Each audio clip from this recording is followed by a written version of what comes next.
سارا درود کریں، تھوڑا تھوڑا آگے تشریف لے آئیں. اللهم صل علی محمد وآل محمد. اعوذ باللہ من الشیطان اللعین الرجیم. بسم اللہ الرحمن الرحیم.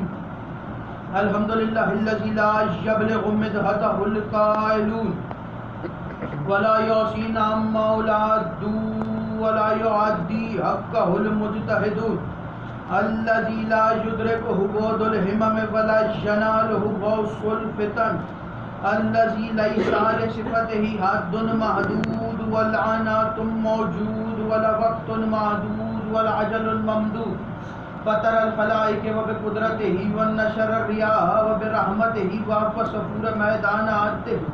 اول دین معرفت و کمال معرفت تصدیق بہ و کمال التصدیق بہ التوحید و کمال التوحید الاخلاص له لم یصفت ان کل شہادت صفت انہ غیر الموصوف انہ غیر الموصوف انہ غیر الصفت. فمن وصف اللہ سبحانہ فقد کرنہ فمن کرنہ فقد ثناہ فمن ثناہ فقد جزاہ فمن جزاہ فقد جہلہ فقد جہلہ فمن اشار الیہ فمن اشار الیہ فقد عدہ فمن عدہ. الصلاۃ والسلام والتحیۃ والاکرام علی النبی الرحمت وقادر المغفرۃ وقائد خیر والبرکۃ ومنتظر العباد من الہلکۃ سیدنا و مولانا بالقاسم محمد. اللهم صل علی محمد. اما بعد بسم اللہ الرحمن الرحیم. آل محمد کا احسان جس کو جتنا یاد ہے صلوات اتنی بلند آواز. اللهم صل علی محمد وآل محمد. دعا ہے پروردگار عالم سے کہ بانیان کا یہ تمام خرچ اخراجات کوشش کاوش کو اپنی بارگاہ میں قبول و منظور فرمائے. آپ حضرات کا اس فرش پہ چلا ہے میرا عظیم خالق اللہ آپ کو اس کا بہترین اجر عطا فرمائے. کوئی غم نہ دے سوائے غم حسین کے. لاکھوں دعاؤں کی ایک دعا میرے اللہ قبر کی پہلی رات ہو زیارت امیر نصیب فرما. قیامت کا دن ہو شفاعت شبیر نصیب فرما. محشر کے روز ایک ہاتھ میں قرآن ایک ہاتھ میں دامن اہل بیت نصیب فرما. ہمارے آخری وارث کا ظہور جلد سے جلد فرما. ہمیں امام کے انوار و انصار میں شامل فرما. ہر عزادار کو مرنے سے پہلے لازمی ایک مرتبہ زیارت مقدسہ کی زیارت نصیب فرما. تمام دعاؤں کی قبولیت کے لیے ایک دفعہ مل کے سارے بلند آواز سے سلمان. اللهم صل علی محمد وآل محمد. اجازت ہے بات شروع کریں. حمد ہے اس اللہ کی کہ جس نے ہماری سانسیں حسین ابن علی کی ضمانت پہ دیکھی. لاکھوں کروڑوں درود اور سلام ان ہستیوں پر کہ جن ہستیوں نے وحشی کو انسان، انسان کو مسلمان اور مسلمان کو سلمان بنایا. سلام ہو ان ہستیوں پر کہ جن ہستیوں نے بے زر کو دیکھا ابو زر بنایا، بے داد کو دیکھا مقداد بنایا، مجبور کو دیکھا مختار بنایا. سلام ہو ان ہستیوں پر کہ جن ہستیوں نے کنکر کو نوازا در بنایا، عاصی کو نوازا حر بنایا. سلام ہو ان ہستیوں پر کہ جن ہستیوں نے شمس کو دیکھا شمس تبریز بنایا، گلی کے فقیر کو دیکھا تو قلندر بنایا. لاکھوں کروڑوں درود اور سلام اس گھرانہ عصمت پر کہ جو کہیں بے دل کے دل کی آواز نظر آتا ہے، جس گھر کا بچہ بچہ آدم ساز نظر آتا ہے، جو کہیں قبلے کا قبلہ کہیں نمازوں کی نماز نظر آتا ہے، اور واجب العزت ہے وہ جسے یہ گھر اپنے سینے سے لگا لیتا ہے، اور واجب اللعنت ہے وہ جسے یہ اپنی نظروں سے گرا دیتا ہے. واجب اللعنت جسے یہ اپنی نظروں سے گرا دیتا ہے. یہ کسی کی سمجھ میں نہیں آتے. دنیا کے ذہن میں یہ تھا کہ شاید کوئی خدا نہیں ہے. اللہ نے 1,24,000 انبیاء بھیجے تاکہ وہ بتا سکیں کہ اللہ ہے. جب کسی نے انبیاء سے پوچھا کہ آپ کو کس نے بتایا اللہ ہے، تو انہوں نے کہا کہ ہمیں اہل بیت نے بتایا کہ اللہ ہے. اور ایک بہت مشہور نبی جو اتنا بڑا دعویٰ کیا اس نبی نے کہ میں اللہ سے کلام کرتا ہوں، نام ہے موسیٰ، اسی لیے جناب موسیٰ کا لقب تھا کلیم اللہ، اللہ سے کلام کرنے والا. جب تفاسیر قرآن کو دیکھا گیا تو پتہ چلا کہ موسیٰ سے اللہ ایک درخت کے ذریعے خطاب کرتا تھا، ایک شجر کے ذریعے بات کرتا تھا۔ موسیٰ نے اللہ کو بظاہر دیکھا نہیں، بس اللہ کی آواز سنی اور اللہ ہے، اللہ سے گفتگو کر رہے ہیں ایک شجر کے ذریعے۔ جب میں نے پوچھا کہ یہ شجر جو ہے جس کے ذریعے اللہ بول رہا ہے، یہ شجر کون سا، تو انہوں نے کہا یہ شجر نہ تو کسی کھجور کا درخت ہے، نہ کسی ناریل کا درخت ہے، نہ کسی اور شے کا درخت۔ پھر میں نے کہا یہ کس چیز کا شجر ہے، تو مجھے زیارت امیر المومنین میں ایک جملہ ملا، یا السلام علیکہ یا شجرۃ اللہ، اے اللہ کے شجر مجھ پر ہمارا سلام۔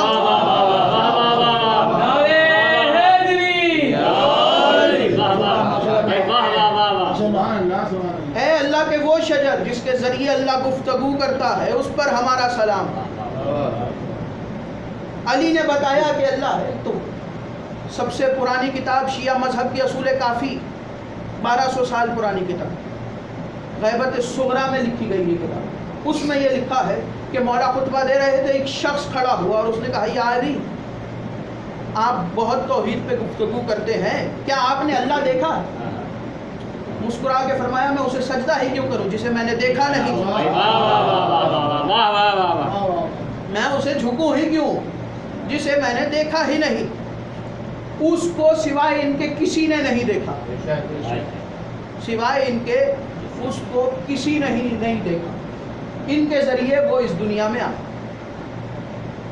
اب لوگ کہتے ہیں کہ یہ ہمارے جیسے ہیں۔ اب ان سے بندہ سوال کرے کہ اگر یہ تمہارے جیسے ہیں تو پھر یہ بتاؤ یہ زمین کیسے ہے؟ کیا تمہارا عقیدہ توحید پہ کیا ہے؟ اللہ ہے؟ کہتے ہیں اللہ ہے۔ جب ان سے پوچھو کہ اللہ ہونے کی دلیل کیا ہے تو کہتے ہیں یہ ہوا کا چلنا، بارش کا برسنا، زندگی موت، یہ سب اللہ کے ہونے کی دلیل ہے۔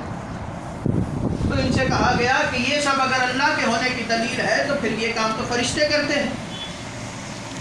بارش کا برسانا فرشتوں کے اس میں لکھا، رزق کا تقسیم کرنا فرشتے، موت اسرائیل، زندگی فرشتے، یہ سارے کام تو فرشتے کر رہے، اس میں اللہ کہاں؟ یہ سارے کام تو فرشتے کر رہے، اس میں اللہ کہاں؟ وہ کہتے ہیں پھر ہمیں کچھ نہیں معلوم۔ تو ہم کہتے ہیں کہ یہ کام نہ اللہ کرتا ہے نہ آل محمد کرتے، یہ کام فرشتے کرتے ہیں۔ اللہ آل محمد کو بتاتا ہے، آل محمد فرشتوں کو بتاتے ہیں۔ نہ آل محمد کرتے ہیں نہ کوئی اور کرتا ہے، فرشتے کرتے ہیں۔ کیا یہ وہی علی نہیں؟ مجھے تو آج تک علی کی سمجھ ہی نہیں ہے، اور مجھے تو آج تک وہ فقیر نہیں ملا جو نماز میں علی سے انگوٹھی لے کے چلا گیا۔ مجھے تو آج تک وہ فقیر نہیں ملا جو علی سے نماز میں انگوٹھی لے کے چلا گیا۔ کیا کہنے اس فقیر کے جس کی آواز علی نے نماز میں سنی؟ فقیر کے کیا کہنے جس کی آواز علی نے نماز میں سنی؟ ایک فقیر آیا اور اس نے صدا دی کہ مجھے اللہ کے نام پہ کچھ دو۔ مسجد کے باہر کھڑا، جب 2 مرتبہ کہنے کے بعد پلٹا اور آسمان کی طرف دیکھ کے کہا میں تیرے گھر سے خالی جا رہا ہوں۔ اس وقت مولا نے نماز پڑھتے پڑھتے اپنا ہاتھ آگے بلند کیا اور وہ فقیر آگے بڑھا اور اس نے انگوٹھی اتار دی۔ جب پوچھا گیا کہ علی نے انگوٹھی کیوں دی تو کہا یہ زکوٰۃ میں انگوٹھی دی۔ کیا زکوٰۃ اپنی مرضی سے دے دی جاتی ہے؟ زکوٰۃ کا پورا ایک نصاب ہے، پورا ایک چیپٹر ہے کہ اتنا سونا ہو تو اتنی زکوٰۃ، اتنا کیش ہو تو اتنی زکوٰۃ، اتنا ریوڑ ہو تو اتنی زکوٰۃ، اتنا مال ہو تو اتنی زکوٰۃ۔ پورا ایک نصاب ہے کہ کتنی زکوٰۃ کس چیز پہ بنتی ہے۔ آپ کی جتنی آمدنی ہو اس پہ جتنی 2.5% زکوٰۃ آپ کی بنتی ہے۔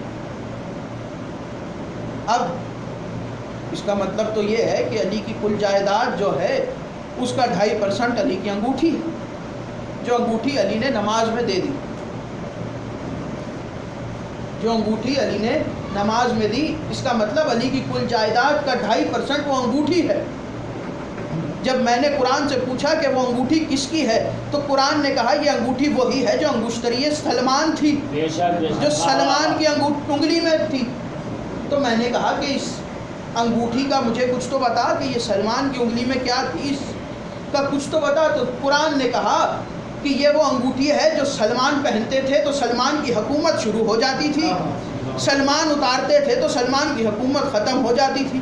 اور سلمان کی حکومت اتنی بڑی تھی کہ سلمان کے تابع جنات بھی تھے، سلمان کے تابع ہوا بھی تھی، سلمان کے تابع پرندے بھی تھے، سلمان کے تابع زمین بھی تھی، سلمان کے تابع جانور بھی تھے۔ اتنی بڑی سلطنت کا مالک ہے سلمان۔ وہ انگوٹھی اتارتے تھے سلطنت ختم ہو جاتی تھی، انگوٹھی پہنتے تھے حکومت شروع ہو جاتی تھی۔ جس کی ساری حکومت علی کی زکوٰۃ کا 2.5% ہو،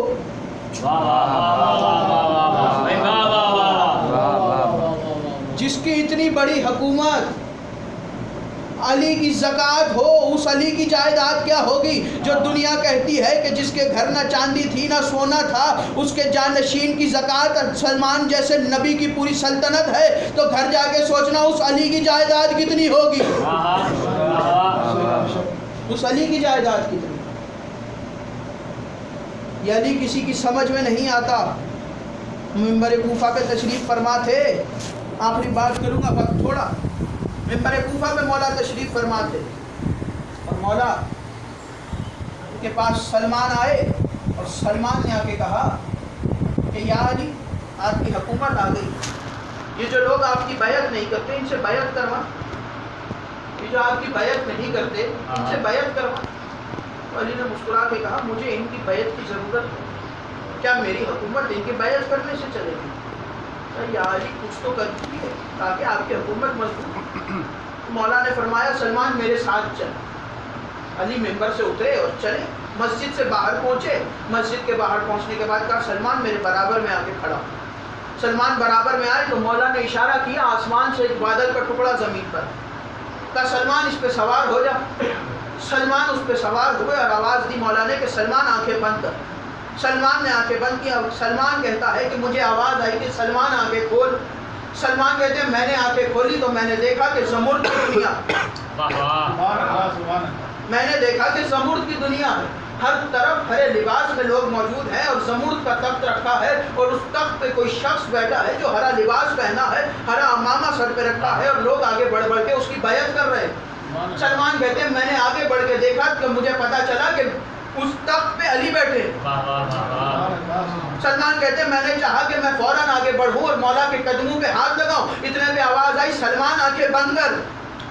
سلمان کہتے ہیں میں نے آنکھیں بند کی، ادھر آواز آئی سلمان آنکھیں کھول۔ سلمان نے آنکھیں کھولی تو سلمان کہتے ہیں میں نے دیکھا یاقوت کی دنیا، ہر طرف لال لباس میں لوگ، یاقوت کا تخت اور یاقوت کے تخت پہ علی لال لباس میں بیٹھے اور لوگ آگے بڑھ بڑھ کے علی کی بیعت کر۔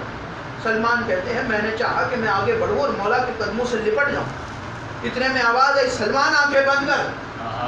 سلمان نے آنکھیں بند کی، آواز آئی سلمان آنکھیں کھول۔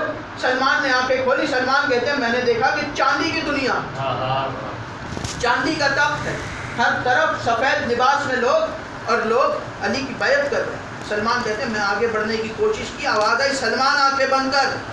سلمان نے آنکھیں بند کی۔ سلمان کہتے ہیں آواز آئی میں نے آنکھیں کھولی تو میں نے دیکھا وہی ممبر ہے، وہی مسجد ہے اور وہی ریت کی زمین ہے،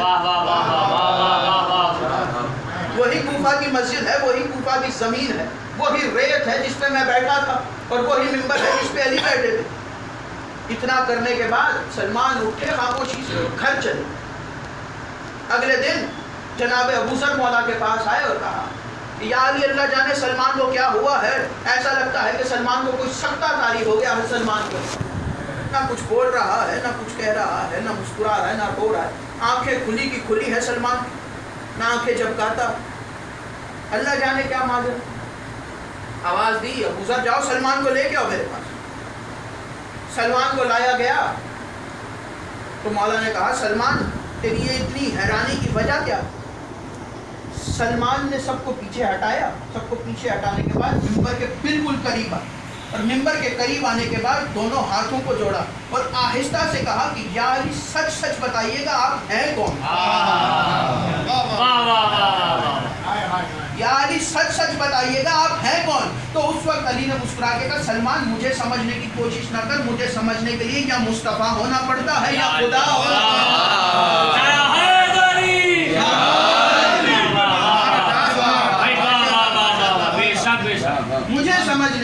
یا مصطفیٰ ہونا پڑتا ہے یا خدا ہونا پڑتا ہے، اور خدا کو سمجھنے کے لیے یا مصطفیٰ ہونا پڑتا ہے یا مرتضیٰ ہونا پڑتا ہے.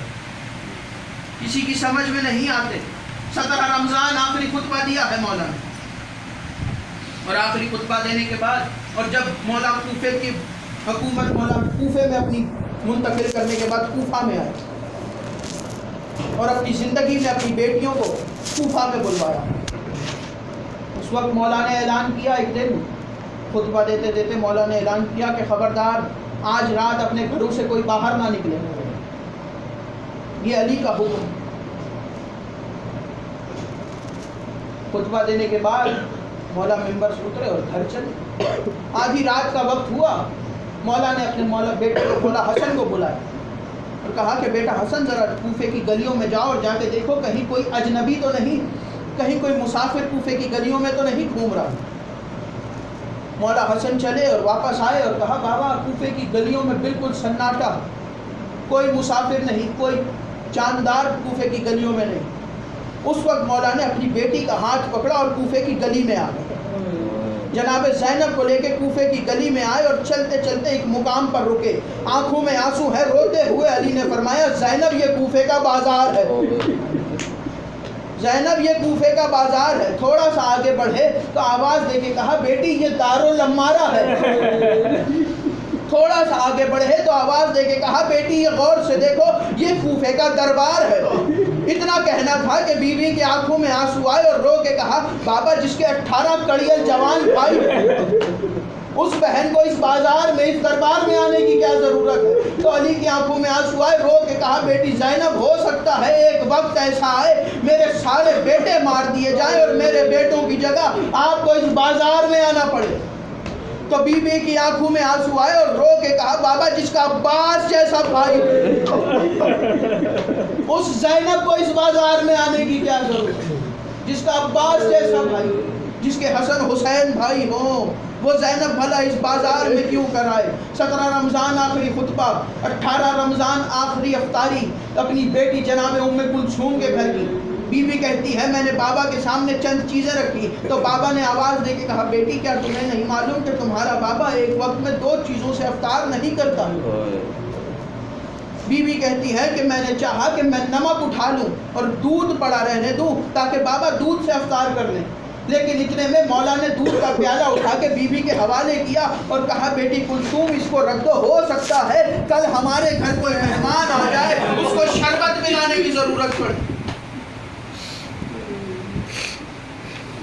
افطار کے بعد مولا اپنے حجرے میں چلے گئے اور جناب فضہ کہتی ہے کہ یہ وہ رات تھی جب میں نے دیکھا کہ علی بار بار اپنے حجرے سے باہر نکلتے اور آسمان کی طرف دیکھ کے کہتے با خدا وہ رات آ گئی جس کا علی سے وعدہ کیا گیا. یہی وہ رات ہے جس کا علی سے وعدہ کیا گیا. ایک دن خطبہ دے رہے تھے، خطبہ روکا، مولا حسین کو بلایا. مولا حسین کو بلایا اور منبر پہ اپنی زانوں پہ بٹھایا اور زانوں پہ بٹھانے کے بعد مولا کی داڑھی پہ بوسہ دینا شروع کیا.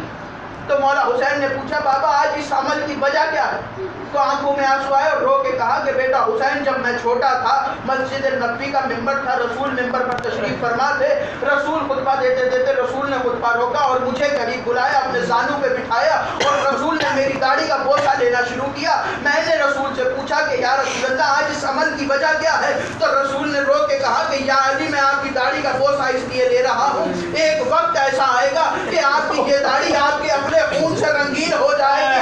حسین میں تیری داڑھی کا بوسہ اس لیے لے رہا ہوں کہ کربلا کے میدان میں تیری یہ داڑھی کبھی اکبر کے خون سے، کبھی عباس کے خون سے، کبھی اصغر کے خون سے رنگین ہو جائے گی. حسین تیری یہ داڑھی کبھی قاسم کے خون سے رنگین ہو. مولا علی تہجد کی نماز پڑھنے کے بعد گھر سے چلے اور یہی وہ رات تھی جب حذیفہ یمانی اپنے ساتھ چھوٹی سی فوج کا لشکر لے کے مولا کے گھر پہنچا اور مولا کے دروازے پہ دستک دی تو مولا باہر آئے تو حذیفہ نے کہا کہ یا علی ہم آپ کے گھر کا حفاظت کرنے آئے. مولا نے پوچھا کہ اس کی وجہ کیا.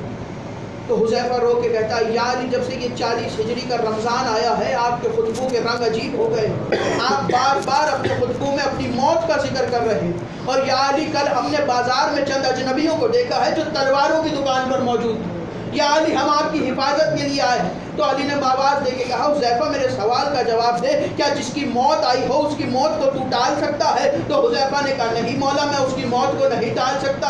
علی نے آواز دے کے کہا حذیفہ مجھے پتا جس کی موت نہ آئی ہو اس کی موت کو لا سکتا ہے؟ تو آواز دے کے کہا نہیں مولا میں اس کی موت نہیں لا سکتا۔ آواز دے کے کہا حذیفہ میں امام بن کے حکم دیتا ہوں واپس چلا جا۔ حذیفہ کہتا ہے جب مولا نے امام بن کر حکم دیا ہم پہ واجب تھا ہم واپس چلے جائیں، ہم واپس پلٹے۔ حذیفہ کہتا ہے میں نے فوجی لباس پہنا تھا، میں تھکا ہوا بہت تھا، اپنے شہر میں آیا، شہر میں آ کے بیٹھ گیا اور دیوار کے ساتھ ٹیک لگائی، میری آنکھ لگ گئی۔ ادھر علی گھر کے شہر میں آئے، ادھر مولا نے جو مرغابیاں رکھی تھی مرغابیاں نے مولا کے ابا میں اپنا ہاتھ ڈالا، آواز دے کے کہا یا علی آج نہ جائیے، آج زینب یتیم ہو جائے گی۔ عزاداروں مرغابیوں کو ہٹایا، آگے بڑھے اور دروازے کی زنجیر نے مولا کو روکنے کی کوشش کی، تو آواز دے کے کہا آج علی کو مسجد میں جانے سے کوئی شے نہیں روک سکتی۔ اتنا کہنے کے بعد علی گلی میں آئے اور چلتے چلتے مسجد کوفہ میں پہنچے۔ مسجد میں پہنچے تو ایک ملعون اونٹے منہ سو رہا تھا۔ علی آگے بڑھے اور اس کو آواز دے کے کہا جاگ نماز کا وقت ہے۔ میں کہوں گا یا علی آج اسے نہ جگائیے، آج اگر یہ جاگ گیا تو یا علی زینب یتیم ہو جائے گی۔ ادھر مولا چلے اور گلدستہ اذان پر پہنچے۔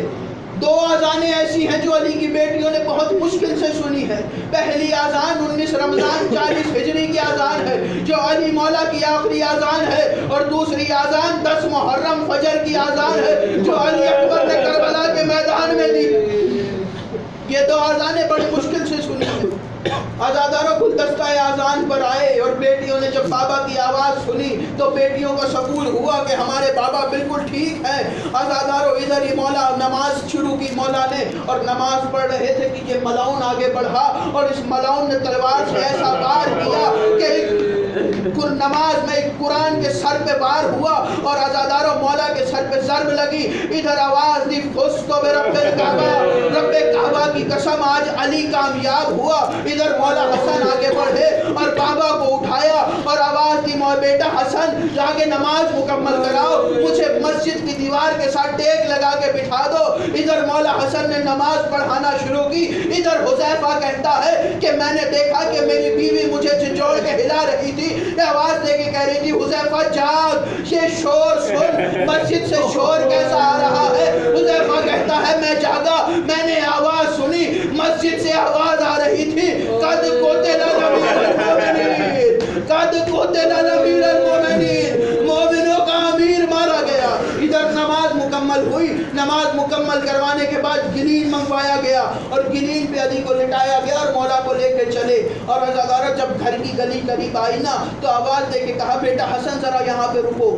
مولا حسن رکے تو آواز دے کے کہا کہ بیٹا حسن میرے صحابیوں سے کہو کہ واپس چلے جائیں۔ تو مولا حسن نے کہا بابا یہ آپ کے چاہنے والے ہیں، یہ آپ کے لیے آپ کے پیچھے پیچھے آ رہے ہیں، انہیں آنے دیجئے۔ تو مولا علی نے آواز دے کے کہا ابھی جب میں گھر میں داخل ہوں گا اور میری بیٹیاں مجھے اس زخمی حالت میں دیکھیں گی تو میری بیٹیاں زور زور سے روئیں گی، اور علی اپنی زندگی میں یہ گوارا نہیں کر سکتا کہ زینب و ام کلثوم کی آواز کسی کے کانوں میں پڑے۔ میں کہوں گا مولا اپنی زندگی میں آپ زینب کی آواز کسی کے کانوں میں برداشت نہیں کر سکتے۔ آخری جملہ علی آپ اپنی زندگی میں زینب کی آواز کسی کے کانوں میں برداشت نہیں کر سکتے، لیکن ذرا 61